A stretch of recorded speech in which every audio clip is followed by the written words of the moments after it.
Hello, my name is Mark Gibson, and you're listening to the podcast version of the Teagasc Signpost Series, a weekly webinar that promotes and examines sustainability in Irish farming. Good morning. You're all very welcome to another Signpost Series webinar. My name is Cathal Somers, and you're very welcome to another presentation this week. I hope you're all keeping well and looking forward to an excellent presentation coming up. We're delighted to be joined this morning by Teagasc Senior Research Officer, Dr. Lorraine Balaine, working in the Agricultural Economics and Farm Service Department, Rural Economy and Development Programme. Lorraine, good morning. Good morning, Cathal. And we're also joined by Teagasc Catchment Coordinator for the Boyne, Fiona Doolan, who's going to help me out with questions this morning. How are you, Fiona?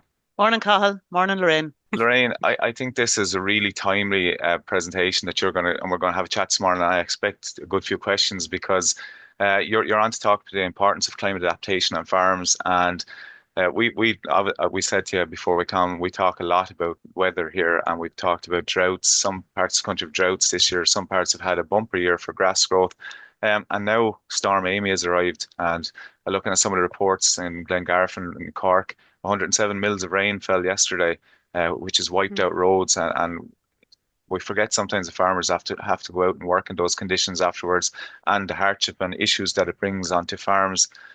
Can we talk maybe a bit about that before we get going? There's a lot in it. There is a lot in it, and look, I definitely won't give you all the answers today, but this is kind of research that's a good starting point to start thinking more about these issues. So hopefully it'll be interesting for the crowd that we have today, and plenty of questions will come up in the Q&A session. So yeah, excellent. Yeah. So Lorraine, I think that's good. You're good to go, so we'll let you on. Super, thank you. So today the title of my presentation is Adapting to the Changing Climate, Farmers' Views and Strategies. So Cathal already introduced me, so I'm very happy to be delivering this talk today. And this is research that was funded by the EPA and commissioned actually by the CCAC, so the Climate Change Advisory Council of Ireland. So regarding the presentation outline, look, it'll be quite standard presentation here. So the introduction will just talk about the importance of climate adaptation and what it actually means. Regarding the context, I just want to remind everybody what the climate change projections are for Ireland. And then we'll talk about the methodology of this research and the results separated into multiple themes that are of importance in my view. And finally, some concluding remarks. So agriculture is increasingly exposed to climate change and its negative impacts. So here I'm going to cite some figures from an FAO study, so the Food and Agricultural Organization of the United Nations. So they found in a study published in 2020 that the variability in temperature and rainfall is estimated to explain between 30 and 50% of the global interannual variability in cereal yields. And as you can imagine, this has massive impact on basically food security at a global scale. But if we bring it down at the farm level, which is going to be the topic of today's presentation, there are a lot of challenges that arise from climate change around farm operations and sustainability. And obviously, I'm not the only one who's talking about this. So if you look at media from, focusing on agriculture and farming in Ireland, you'll find that a lot of people talk about it. So this is an article here from the Farmers Journal in 2018 when we had this very severe drought. So there were loads of articles circulating around issues around farms. This article here is from the Irish Independent from last year, earlier this year, where we had this very big storm, the biggest storm that Ireland had experienced in a very long time, and that also caused significant challenges on farms. And then finally here, as a third example, this is actually also from the Irish Independent. This is an article from last year, I think, talking about issues around rainfall and floods on farms and how this was also making farmers' life quite difficult. So this is a very timely talk, and as you see, the weather outside also gives it a little bit more of importance today. So this is great. So in this context, climate adaptation is very important, and this notion of building more resilience to reduce climate impacts on farms and also think about vulnerability to future climate change. And I think it's useful to think about what climate adaptation actually means and separate it from the concept of climate mitigation.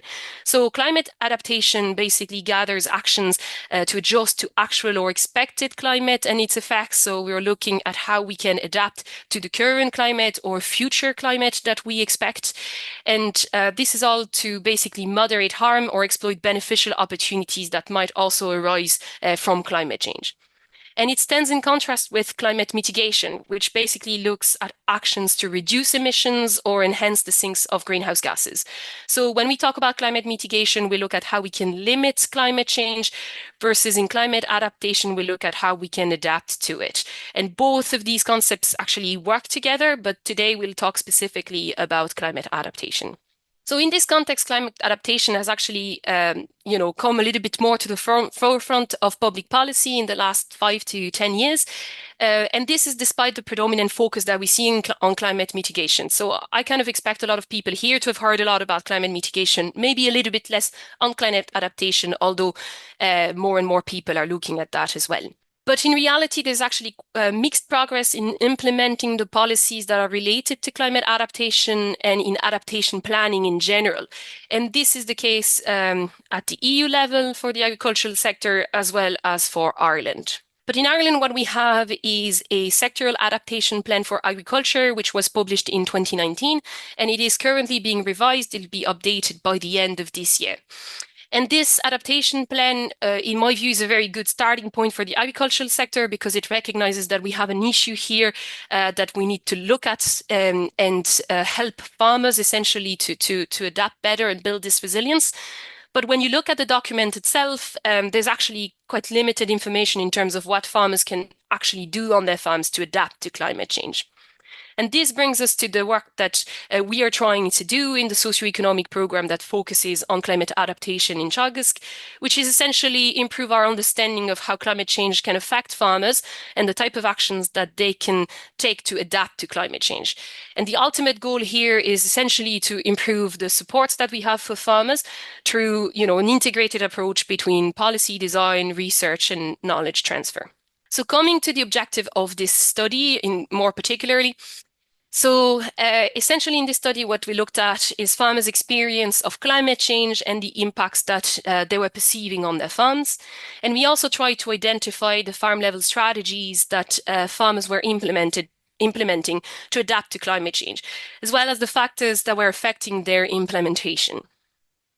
So the study is actually an exploratory qualitative study. So what I mean here is that essentially we knew not a lot about the topic, and the idea was to go out and talk to farmers and hear what they had to say about it, so that this would be a good starting point to build a socioeconomic research program around climate adaptation. So the idea here is that we are not answering all questions. We were more trying to find the problems so that we would then be able to research them better and inform policy, knowledge transfer, and future research in Teagasc. So the study is actually part of a wider 10-month study that was a mixed method study. So mixed method meaning that we had this qualitative part of the study that was revolving more around interviews and focus groups, so kind of open discussions, let's say. Versus then a quantitative study that was led by other colleagues in the Rural Economy and Development Programme. And this was a larger scale survey, essentially. So the study was commissioned by the Irish Climate Change Advisory Council, as I said earlier. And they asked us to do this work to inform the development of the 2025 sectoral adaptation plan. So this work was actually presented earlier this year to the CCAC. So that they would think about how to incorporate some of our suggestions and recommendations then in the new plan. And as I mentioned, it's the start of a wider socioeconomic research program on climate adaptation. Oh yeah, and then you just have the on the right-hand side there, it's a screenshot of how the report looks like, but I have the references at the end in case people are interested, and I would encourage people to look at it because today it's kind of a very condensed version of the qualitative study. So there's more out there to read about, and then obviously there's the quantitative part as well, which is very interesting and can bring more insights to the table. So regarding the context, this is a bit of just a reminder for everybody in terms of what the climate change projections are for Ireland. So to look at this, you can look at Ireland's climate change assessment report that was published by the EPA in 2024, and they have a lot of information in terms of what the projections are. But for me, if I'm trying to summarize this, essentially, it's going to get wetter, warmer. There'll be greater variability as well, and an increase in extreme weather events. So this is kind of our starting point in terms of where we're going, and we're already experiencing some of that with today being a good representation of it. Okay, coming to the study itself, and specifically the methodology, I just want to talk a little bit about the study framing first. So obviously, before going out into the field, we knew that climate change was a very sensitive issue. And we were mindful also that there could be quite large differences in opinions from farmers, some farmers that felt quite concerned by it, some farmers that didn't feel concerned by it. And we wanted all of these farmers to be able to share these opinions and get them in a basically comfortable situation so that they would feel that they could express what they thought. So because of this reason, what we decided to do is implement an approach that was implemented in another study by the FAO. And essentially, the idea here was to focus in the terminology of the questions in the interviews on weather variability and extremes instead of climate change per se. And why we did this essentially goes back to the projections for Ireland. So in Ireland, climate change is resulting in greater variability and an increase in extreme events. And farmers experience these variations on a daily basis, while climate change actually occurs over an extended period of time. So what we wanted was for farmers to discuss changes in weather patterns and frequency of extreme events, talk about adaptation to their current situation, so what they were experiencing at the present, as opposed to talking about future climate. And we basically, in the interview, gave room to farmers to bring up climate change if they wanted to. And if farmers were to start talking about climate change, then myself as an interviewer, I would start talking about climate change and utilizing that terminology as well. So the idea was that we were reflecting their voices as opposed to my voice during the interview. And just to mention that the data was collected in 2024, and we are conscious that 2024 was a very wet year. So, you know, that could have influenced what farmers, their views essentially and perspectives. And we'll talk a little bit about this at the end of the presentation. So regarding the data collection itself, because it was a quite short study and it was meant to inform the adaptation plan, what we tried to do essentially is cover as much ground as possible in a very short period of time. So get a wide area of perspectives from farmers that were from different sectors, different regions, that were operating on different soil types, but also that were quite different in terms of their own profiles. So say age, for instance, gender. So we conducted essentially 9 semi-structured interviews. So what that means is basically a conversation with a farmer where we have quite open questions, and then farmers get a chance to talk about the topics that we are interested in. And these topics were essentially weather change impacts, adaptation strategies, challenges that farmers were facing, and also if they were facing issues, what potential solutions they had identified or were thinking about for the future. So I have some little images there at the bottom of the slides that just shows you the representation of the sectors. So because I didn't have a lot of time to do the interviews, what I tried to do was to have some farmers that were quite specialized in a specific sector, but also have farmers that were coming from mixed farms, and that allowed to see also differences between the different sectors themselves. So we also collected data with advisors from Teagasc, and we ran 1 focus groups with Teagasc livestock advisors, and then we also did an interview with a Teagasc tillage advisor. And the questions there were about their understanding of climate adaptation, their role in supporting farmers in climate adaptation, and whether or not they felt they were prepared in fulfilling this role. So today I'm going to speak mainly about farmers, but I do have 1 slide to talk about the insights from the advisor's perspective, and I'll be quite explicit when it comes to that, so you'll be able to see what that brought also to the study. Okay, so regarding the data analysis, so the interviews range between 45 and 103 minutes, and the focus group was about 75 minutes. So essentially, we audio recorded these interviews, and then we transcribed them into text. And what we did is conduct something called an inductive thematic analysis of the interview transcripts. So essentially, what that means is we read the transcripts and try to develop themes or see patterns in the data. So it's data driven in the sense that we don't come in with like preconceived ideas of what we're going to find in the data, but it's the data that tells us the story of what farmers are saying, essentially. And this was performed through the collaboration of two researchers, so myself and my colleague Sharon Sweeney. And why we did this essentially was to limit researchers' bias and support the reliability, of data interpretations. So what I mean here is that both of us looked at the transcripts separately. We tried to identify these themes and patterns in the data, and then we did this work again together. And we had a lot of discussions, regarding the data, and we tried to make sure essentially that what I'm presenting today represents the farmer voices as opposed to what we think about the data. Okay, so I'll move on now to the results section and start first with the perceived experience of weather changes. And sorry, just to mention as well, what you'll see on my screen sometimes is green boxes with quotes, and those come directly from the interviews from farmers. So farmers talked about an increase in extreme weather events, and I have an example here from a tillage farmer that basically said there were beans in a field and that the bean seeds were washed onto the laneway, even if they were planted 4 inches deep because they had torrential rain. So I'm guessing it's quite a similar situation to what was experienced yesterday, actually, in Cork. And this farmer was basically saying that this type of rain was not something he had experienced much in the past, but that more and more he was seeing the rainfall come all at once, essentially. So they also spoke about atypical seasons. So this is a quote here from a sheep farmer who said, "Oh, summertime, what's summer anymore?" Because his feeling was that there was no change now between spring, summer, and autumn. So all the seasons were kind of blended together. And farmers expressed this idea that the weather changes they were experiencing were actually a fundamental shift that went beyond the typical weather variations that they had experienced in the past and managed in the past. And oftentimes then they associated those with climate change. So they started naturally talking about climate change. So because of these different weather changes that they were experiencing, they also talked about the impacts. And these impacts, I categorized them into 4 categories. So farm work, organization and management, and then the 3 dimensions of sustainability. So I'll take you through some examples here from the data.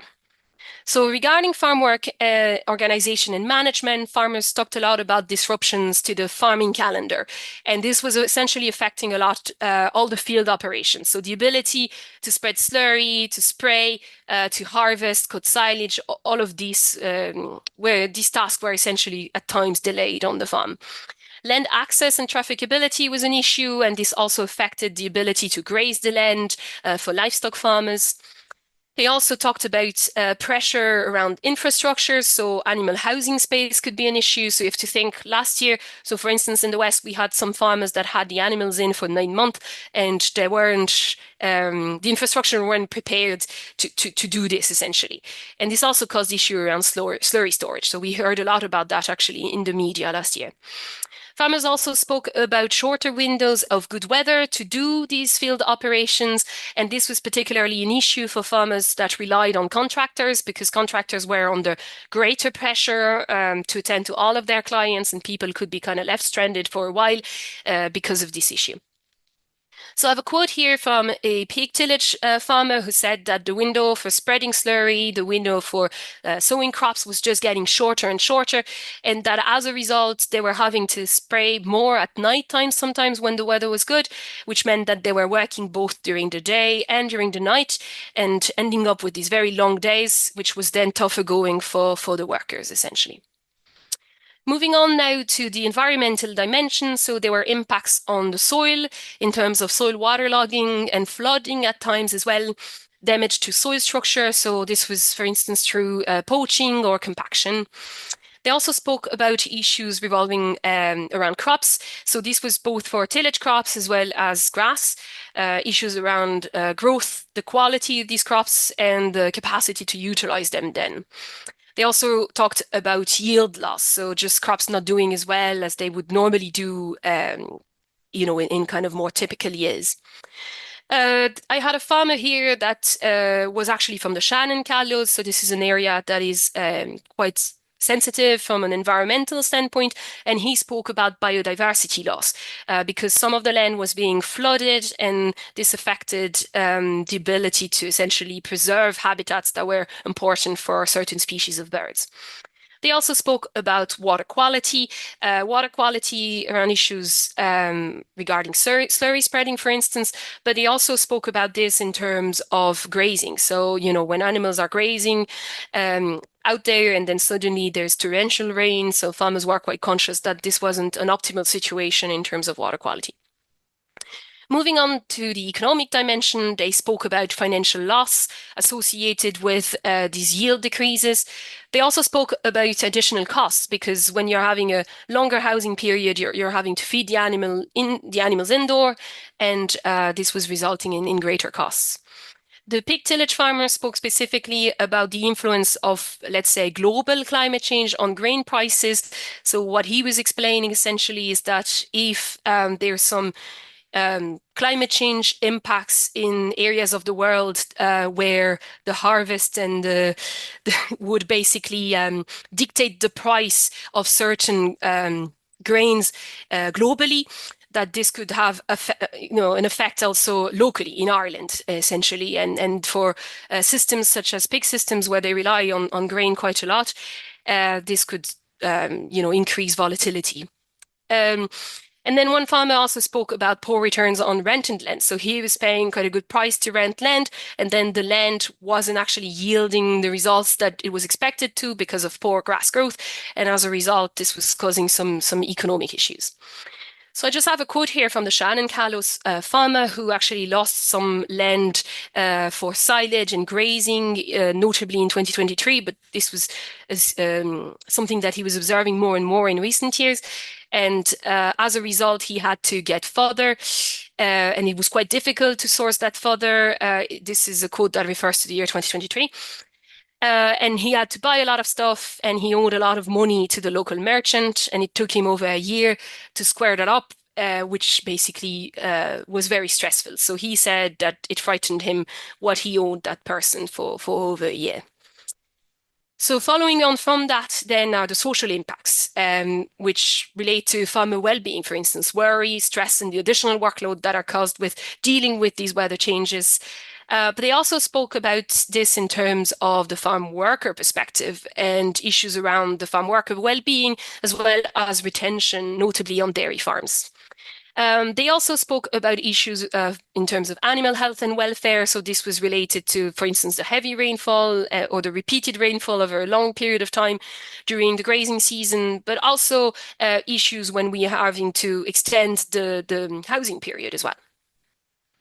So the important idea here is that actually at the farm level, all of these impacts are interconnected, and farmers are very much aware of this, and they spoke about it in terms of knock-on effects. So when something goes wrong, it has knock-on effects on many other things on the farm.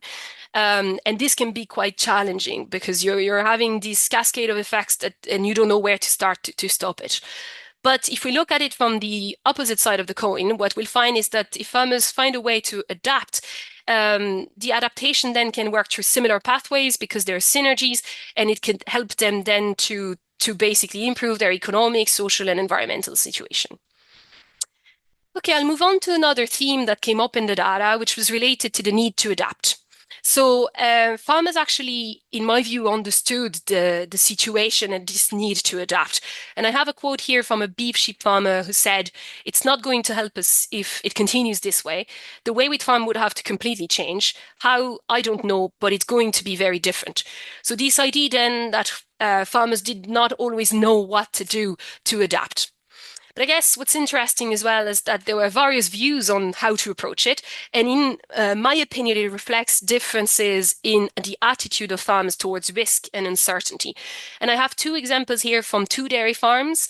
The first dairy farm was actually saying that he would just take it 1 year at the time, because he didn't want to make changes to the farm to plan for something that might happen in 10 years' time. And this was his current attitude. The other farmer actually was thinking more about the long term and the projections, so that we were going to get these drier spells, these wetter spells, and that we were going to have to think about changes. So he was speaking here specifically about multi-species swards and the need to mitigate against extreme weather, essentially. He's saying that a lot of farmers were obviously not thinking about this yet, but he was trying to get ahead of the curve and try things out by trying different mixes and kind of learning on how to manage this in the best way possible. Okay, I now want to talk more about farm level adaptation strategies, what came up from the interviews. So interviewees actually were already implementing many farm-level adaptation strategies, and some were aligned with Teagasc research and advisory, but I think they also mentioned some practices that were very interesting from their perspective and that I think could be more formally explored in the future in Teagasc, but also more broadly in the agri-food industry. So overall, these adaptation strategy aimed to reduce the impacts of adverse weather events. So that is what I call reactive practice. So say, for instance, it's raining very badly today. You run into the field and you bring the animals in. So that's what I would call reactive. But there's also a set of practices that are aimed to reduce vulnerability to future weather events. So these are the proactive practices. So how we are basically making changes today, so that tomorrow we don't get caught and we increase our preparedness. The practices that were implemented actually served multiple purposes on farms, including climate adaptation. But I think what is important here is that adaptation is not always the main driver of the decisions to adopt different practices. So there's other objectives such as, reduced workload, improved lifestyle, better business and things like that. So all of these decisions are essentially intertwined together, but there can be benefits coming from all of them, essentially, in terms of climate change adaptation. So another important point as well is that some of these practices were actually embedded in the farm routine. They were actually part of good farming management, and farmers were actually not always aware that what they were doing was actively adapting to climate change. And another point here is that actually there's a lot of factors that affect the decision to adopt these different adaptation practices. And I will not talk about everything, but I'm trying to highlight key ones in the next few slides. And if you're interested, you can look at the report. There's a lot more there. Okay, so these farm level adaptation strategies, I categorize them into different groups: grassland and pasture management, cropland management and cropping choices, livestock management, high nature value farmland, so stuff around planting trees and hedgerows here, for instance. Capital infrastructure and equipment, what I called engineered solutions. So this was mainly related to drainage. Risk management, and the redesign of current farming systems. So the first four relate actually to farm management. And in the interest of time, I've decided that I will only take a few examples in capital investments, risk management, and redesign of farming systems. Okay, so related to capital infrastructure and equipment, the objectives here for farmers were to reduce pressure on current infrastructure, when notably they were having to lengthen the housing period, and also to improve their work conditions and make things just a little bit easier around the farm. So these are some examples of what they were either implementing or considering. So the building of new or upgrading of current housing infrastructure, the building of slurry storage, and investment in machinery so that it would help them reduce their reliance on contractors. But to do all of this, there's actually some key factors that influence, the ability of farmers to actually engage in these type of practices. First one is economic viability, because here what we're talking about is some very costly measures. Farm succession plans as well. So if the farmer is middle-aged or maybe an older farmer and there is no clearly identified successor, engaging in such a large spending may not be that worthwhile. This is related then to farmer age and the time horizon that they have for their business. And finally, issues also around policy development. So, when schemes are available, it can make things a little bit easier. And they also spoke quite extensively on the dairy side about the nitrates directive. So essentially, potential changes to the nitrates directive can make people think twice about what they want to do. Sorry. So I just have a quote here, essentially, to kind of talk a little bit more about this time horizon and age and succession issue and how that's all intertwined. So first of all, I have this derogation dairy farmer who was actually a young farmer, and he said that he had a clear path, that him and his partner were going to be there for the next, hopefully 30 or 40 years, and that thus the new slurry storage was going to be a long-term investment, and that they were confident to do this. And this stood in contrast with the beef sheep farmer, who was actually a middle-aged farmer, who said she wouldn't actually consider putting that kind of money into new slurry storage because she didn't know if any of the kids were going to be into farming, and it would all just be sitting there, essentially. So another point that is important when we think about these capital infrastructures is the issue of what I call path dependency. So infrastructure and animal numbers are interlinked together. So you build the infrastructure, or you consider it because you have a certain number of animals that you're basically operating on the farm. And these capital investments actually have long-term financial implications. So the issue then is that farmers kind of get locked in at a certain level of intensity, essentially. So I think there's kind of two quotes here that are useful to understand this idea. The first one is from a beef farmer who said that if there was another few years like the one that we experienced last year, you'd be seriously questioning yourself, that investing in more sheds would maybe not be the wisest thing to do, and that less might be more in terms of having maybe less cattle on the farm. And this stood in contrast with, for instance, the derogation dairy farmer who had already done a lot of investment and said that he didn't want to cut the numbers because they had so much facility and investment made already, and that they couldn't actually cut those numbers because this was going to cause issues in terms of the financial implications on the farms. So while the capital infrastructure can be an interesting adaptation strategy, there's also some issues there in terms of those long-term effects. Okay, moving on to risk management here as an example of adaptation strategies, farmers actually thought about how they could produce a little bit more fodder to essentially build their fodder reserve or buffer feed during the year. And if they didn't have the capacity to produce it, they could purchase it. So for some farmers then, what they mention is the cropping contracts that they could have with, say, tillage farmers. So this was mentioned specifically by livestock farmers as opposed to tillage farmers, and how that can give them some level of security in terms of the amount of fodder that they're going to get for the winter.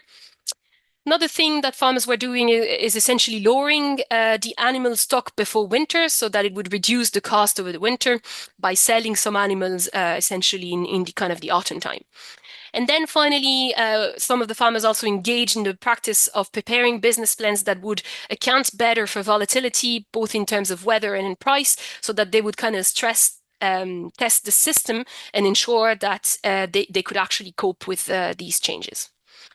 So what triggered essentially learning and adaptation in this area was mainly the previous experience of weather impacts. So this idea that, you get cut once and you kind of think about how you're going to reduce your vulnerability going forward. And I just have a quote here from a beef farmer who said that he was trying to make more fodder because of the unknown. And that essentially he needed a certain amount of extra feed, that every year what he was thinking he would need, he would actually add 3 months of extra feed. And that is what would constitute then his fodder reserve. Okay, moving on to the idea of the redesign of current farming systems. So in the data, what we saw is that there was already some system changes observed on a few farms with what I would call small adjustment. So this would be, for instance, the move from suckler beef to dairy beef systems, or for instance, the move from suckler to dairy heifer contract rearing. So the idea here is that you're still operating, with cattle, you already have the infrastructure, but you're just making some changes to try to basically make things maybe a little bit easier or get more regular paychecks or, things like this. But we also saw a farmer who was actually a milk sheep farmer do kind of a more transformative change.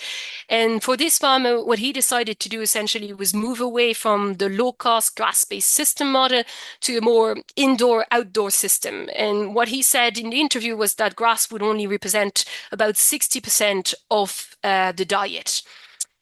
And to do this, he basically made changes in all areas of farm operations and management, and this involved long-term investments, but he highlighted that he was able to do it because he was operating a dairy system that was economically viable and that was quite intensive, so it would actually generate the revenue that would be needed to basically repay these investments.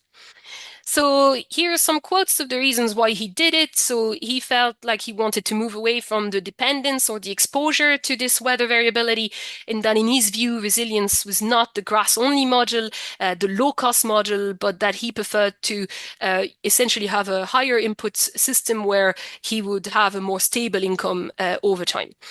And what I think is interesting is if you look at figures, say for instance, from the Teagasc National Farm Survey in kind of dairy systems, but these would be kind of more dairy cattle systems, you'll find that a lot of farmers already have only about 60% of the diet coming from grass.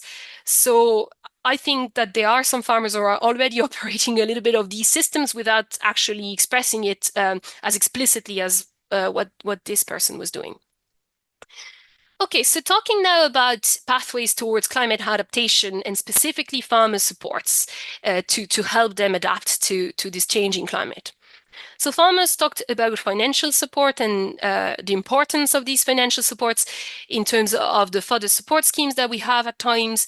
They also spoke about agri-environmental schemes such as acres to help them improve the landscape around their farms and how this could also have benefits from an adaptation perspective. They spoke about TAMS grants and how this could also help them to basically invest in the farm in terms of infrastructure. But they also highlighted that this was not always sufficient for farmers that were a little bit more socioeconomically vulnerable. So in the case of this research, it was maybe more mixed systems or systems such as beef systems. So then thinking about supports in the space of advisory and social supports, there was a lot of support that came from their peers. And this was within and outside what I would call the institutional frame of advisory services. So they had their discussion groups, but they also had, their neighbors that they have a quick chat and when they run into each other, and that also helps them in terms of social support. Discussion groups were also mentioned quite extensively and how it could help farmers discuss the issues of adaptation from a technical perspective, but also, help them feel a little bit better when they were feeling a little bit down because of issues around weather variability. Farmers spoke also about joint programs, but this was mainly on the dairy side. And finally, something that I think was quite important, they also said that, group extension and discussion groups are great, but sometimes you need the one-to-one advice. And this is notably when we're talking about what I would say are the multifunctional practices or the ones that are more spatially sensitive. So where do I plant my hedgerow? Where do I plant my tree so that I can get all the benefits from it in terms of, shadow for the animals going forwards during droughts or, fighting against the wind, there's things like that, while at the same time, having maybe water quality benefits or carbon sequestration, things like that. Finally, farmers also spoke about cooperation among farmers, and this was important for the exchange of feed supplies in years where things were a little bit difficult. But they also said that there could be competition for these resources. And this was the case for land, for feed, for straw. And we did observe some important regional differences there, notably between the West and the South, for instance. But all of this needs to be analyzed more in the future, because again, this was just this exploratory study with just a few farmers being interviewed. Okay, so this is the part where I speak about advisors. So when we spoke with advisors, what advisors said is that the toolbox in terms of the climate adaptation toolbox was actually quite limited because the predominant focus in recent years had been on climate mitigation, how to reduce emissions. And so they didn't have a lot of practices to suggest to farmers to basically adapt to climate change. They also said that they had a quite heavy workload, and it meant that they had a limited amount of time that they could use to engage with climate adaptation, which made it a little bit more difficult for them. And they also said that in recent years, there had been a lot of changes in policies, which resulted in kind of mixed messages.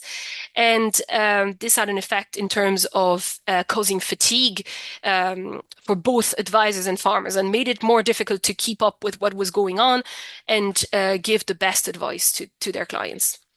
But overall, they had the appetite to learn more about this so that they would improve the delivery of services for farmers. And this was something that they knew, that climate change was going to become increasingly important and needed to be looked at more. Okay, so we're back here to the farmer perspectives, and I want to talk a little bit more about the design of future production systems. So towards the end of the interviews, we did ask farmers what they thought about the future and how they saw all of this issue unfold. And overall, they identified few opportunities coming with climate change, but there were a few things that were mentioned and that I think are interesting to talk about today. So first of all, they talked about opportunities for cross-country learning. So overall, farmers were conscious that production systems were being displaced. So what I mean here is that, some areas of the world are experiencing a new climate, and that essentially there might be opportunities there to have discussions with people in other countries to understand what it is that they're doing, or also to talk to farmers that experience or experienced a similar climate to our future climate. They also spoke about new crop species and variety, and in this sense, recognized the importance of having research trials that could advance our level of knowledge before being rolled out on commercial farms. And then finally, there was mentions here of market opportunities due to global climate change. So essentially, the idea here is that even if climate change challenges our local conditions, potentially there's much worse situations out there in other regions of the world, which means that climate change is essentially limiting the production of certain commodities in areas of the world that are currently competitive for these specific commodities, and where there's a quite large demand for these products. And what this means is that essentially there could be opportunities in terms of new markets and new commodities for Ireland. And the example that we had in the data was from sheep milk, essentially. So moving on to my concluding remarks, you'll be happy to know that we're almost done. So overall, the study participants were basically perceiving the impacts of climate change on their farms. And as a result, they were implementing farm-level adaptation strategies to basically cope with this. But they mentioned the need to have additional supports. And I think what's interesting is that we already have a lot of channels in place, but climate adaptation essentially needs to become a larger priority in policy, in research, and in knowledge transfer so that we utilize these channels better for this specific topic. And it's worthwhile to mention that this is already happening. So climate adaptation is one of the pillars of the Teagasc Climate Centre. And we also have the Signpost program, which basically helps farmers both in terms of mitigation as well as adaptation. There's also an opportunity to strengthen the climate adaptation strategy at the policy level and to better coordinate the agri-food industry and farmers. So ultimately, we are trying to increase preparedness to current and future climate. And again, this is where this work came from to try to provide some recommendations for the new adaptation plan. And we can find solutions if we work together more and we work specifically with our farmers. So it needs to be very farmer-centric, essentially. So I think there's a lot of questions that remain, and some of them are specifically for farmers that are in difficult socioeconomic contexts related to poor economic viability and issues around generational renewal. And we can ask ourselves the question of whether current supports are actually sufficient to enable climate adaptation on these farms. There's also issues for farmers that are in environmental sensitive contexts. So for instance, in this data, we had the Shannon Callous farmer, but it would need to be complemented by more information from coastal farmers maybe, or farmers in catchment areas. And my thinking here is that the farm level adaptation strategies may not fully apply for these farmers because they're embedded in a wider context, and we may need to have wider landscape or regional approaches here with a better basically a collective approach to this. And the issue here is that this may involve multiple actors, not only people from the agricultural sector, but also other sectors, such as flood management maybe, and water quality, etc. Climate adaptation under risk and uncertainty. I mean, you understood this was also a topic of concern here. So climate change is obviously an obvious stressor on farms, but there's also issues around the current policy landscape and changes in the policy, global inflation, and this makes things, even more difficult for farmers. And the question here is, are some farmers or maybe some sectors better equipped than others to deal with this and adapt? And the objective here is to continue investigating this in the future. Finally, there's also future opportunities for our sector, and I spoke a little bit about that. And I think here it's worthwhile to say again, the data was collected in 2024, so farmers were being quite negative about what was happening. And the question here is, what about good years? Maybe farmers would have thought about this differently. So there's much more to come in this area. Stay tuned. Hopefully in the next few months and years, we'll have more to share about this. So thank you very much for your attention. I just want to highlight that you can read the report. We also have a T research article that was published here with my colleagues in the REDP program. And I just want to acknowledge the contribution of my co-authors, our funders, and also all of our research participants. That was excellent. Thanks a million.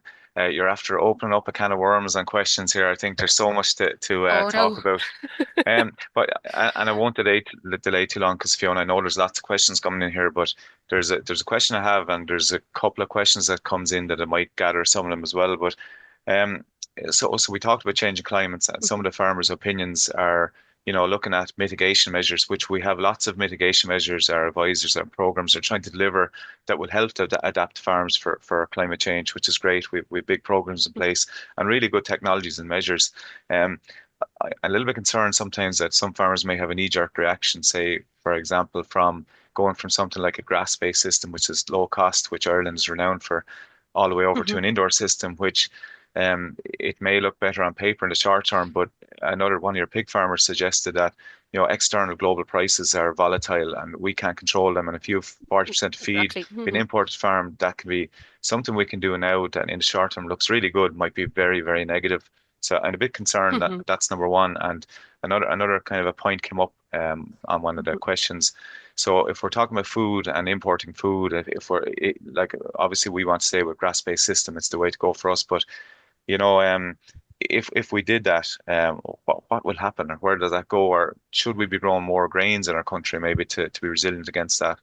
Yeah. So regarding your first question about the move towards more maybe indoor systems or indoor systems, I mean, I agree with you. First of all, we don't have the research done in Teagasc to basically support what this farmer was doing. I think for me, the learning from it was that he was embracing a little bit more this idea that he was under pressure with grass at times and that he wanted to be better prepared for it.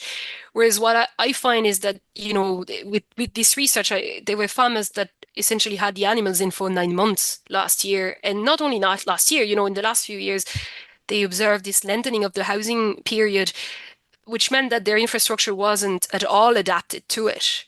So I think what we can learn from this other farmer was that he was trying to adapt the housing infrastructure and the fodder reserves to the situation, So I wouldn't say we need to move towards these indoor systems. I just think that we need to be better prepared in terms of the pressure that can come from a lengthening of the housing period, which we're going to experience, in the future. There'll be very good years and there might be some very bad years as well. And we just need to be prepared for that. So that's the take that I take on this, the opinion of this farmer. And again, when you look at the data in the Teagasc NFS, you'll find that a lot of farmers actually have only about 60% of the cow diet that comes from grass. So there's also already a lot of farmers that are, complementing the diet with other types of fodder or concentrate feed, So I think it is already happening a little bit. This is just that if we're a little bit more upfront about it, I think we can be better prepared for it, is my view. And your second question, sorry, Carl, I actually wrote down only the first one. It was about the grain, the need for more grain. Well, look,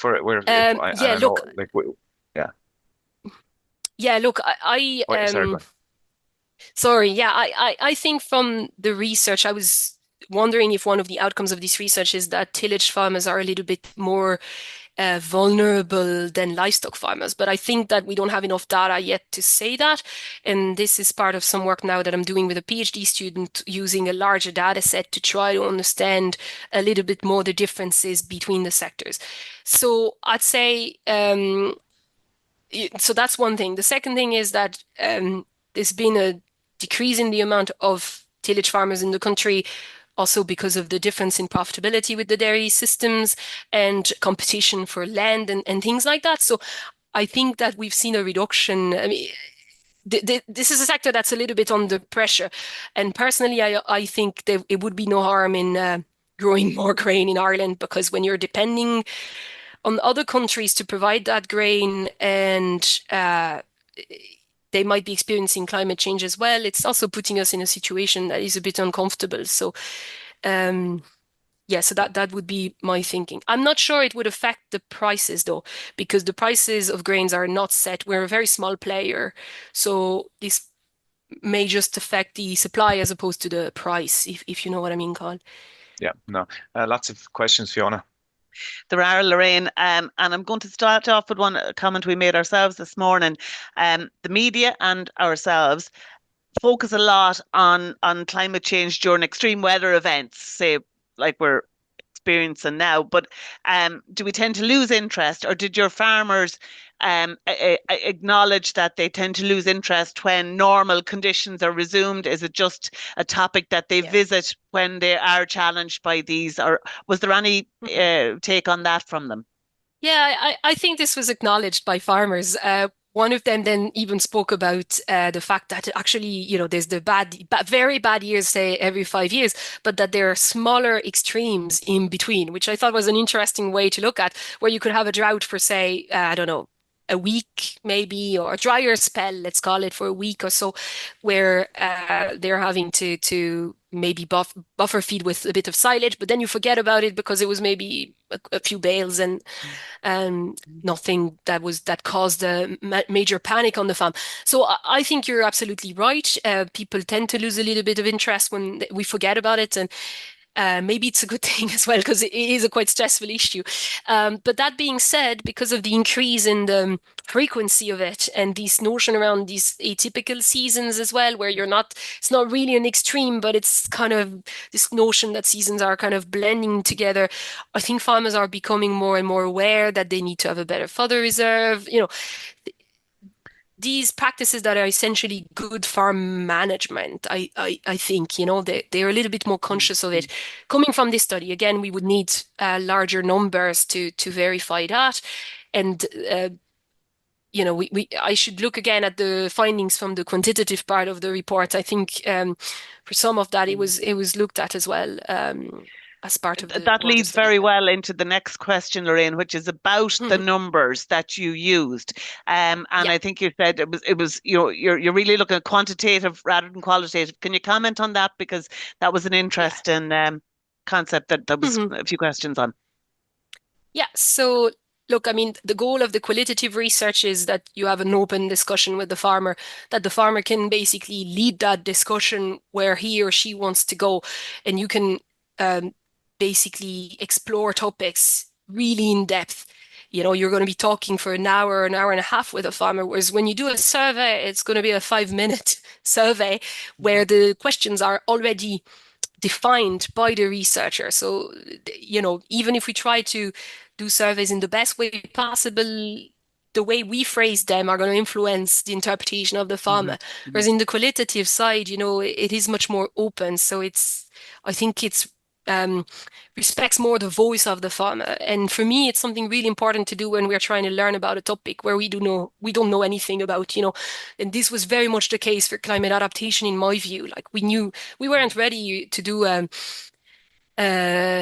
very good, very, very good survey work. We did a survey that, in fairness, was I think taught us a lot, and you can look at the report for that. But the questions were prepared by ourselves with our limited knowledge of the topic. So more, if we had more time, we would have probably first started with the qualitative and then formulate questions for a survey. But because it was a 10-month study, it was all done.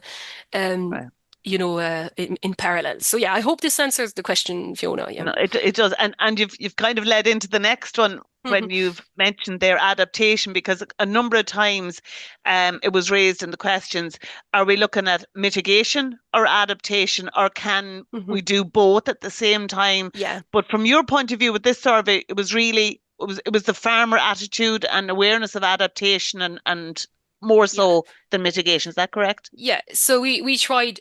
I mean, we focused only on adaptation. But what you will find is that there are some practices that overlap between both. So for instance, in terms of carbon sequestration, to plant hedgerows and trees, that's going to have a benefit, in terms of providing shade to your cows or maybe protecting them from the elements, but it also helps with carbon sequestration. So there can be an overlap. And I think the idea here is to try to identify those synergies so that we're able to deliver advice in terms of these synergies. But I think something that is important also is to recognize that there may also be trade-offs, and we need to look at those as well. So, sometimes I'm trying to think like we're trying to say, for instance, reduce the age at finishing. So what that means, in my view, and maybe I have a simple understanding of it, but you're trying to breed for cattle that would be growing very fast or be quite strong, let's say. This is, again, the view of the economist about this.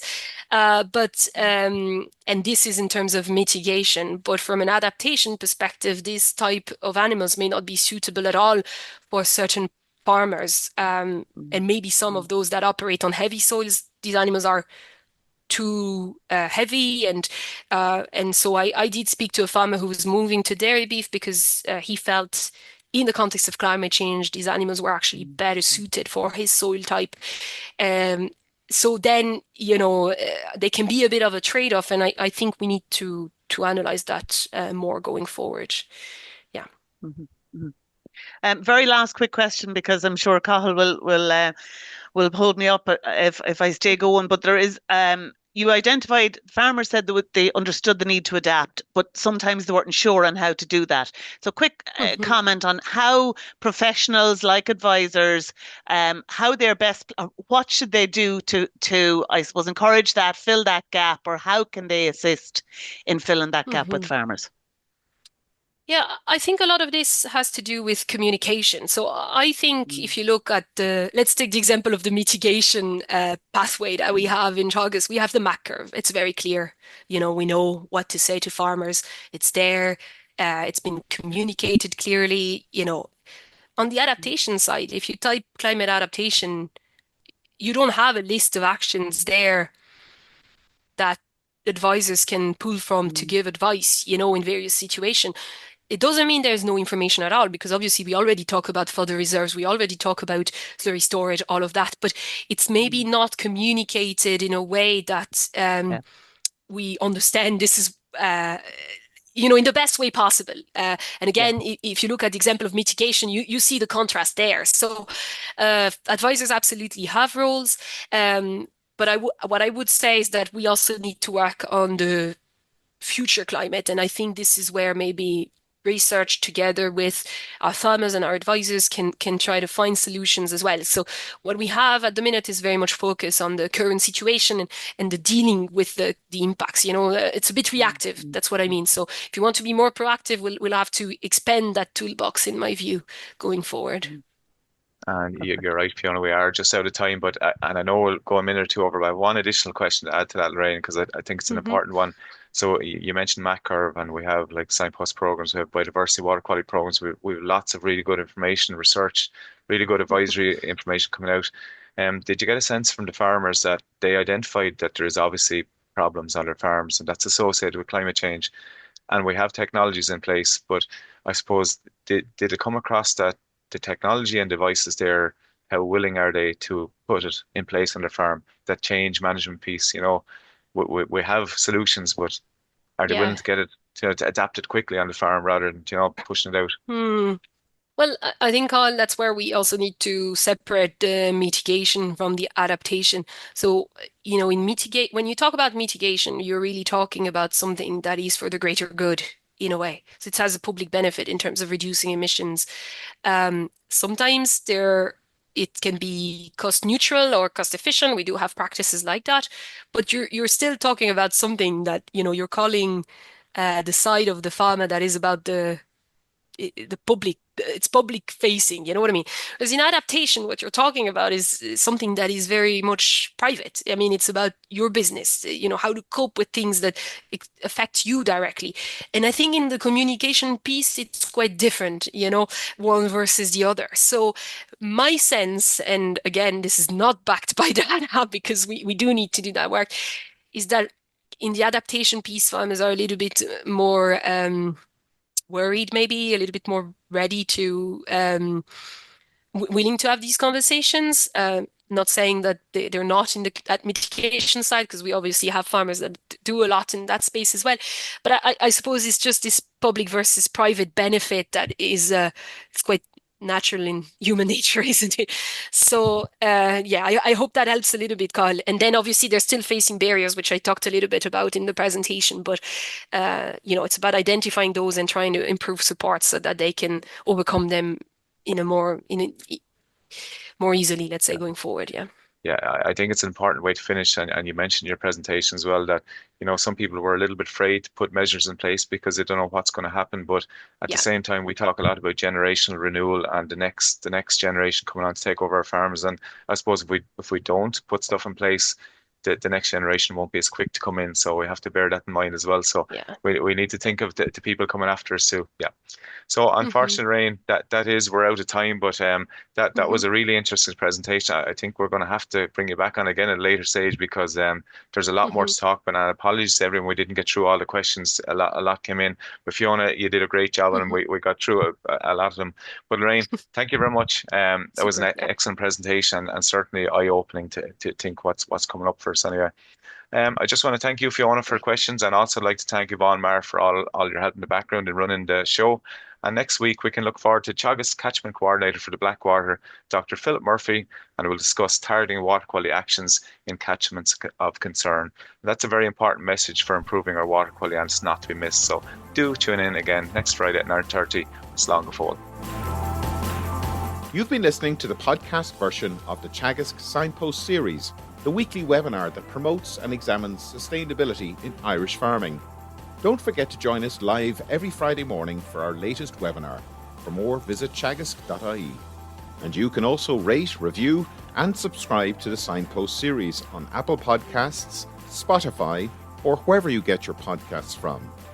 I'm Mark Gibson, and thanks for listening.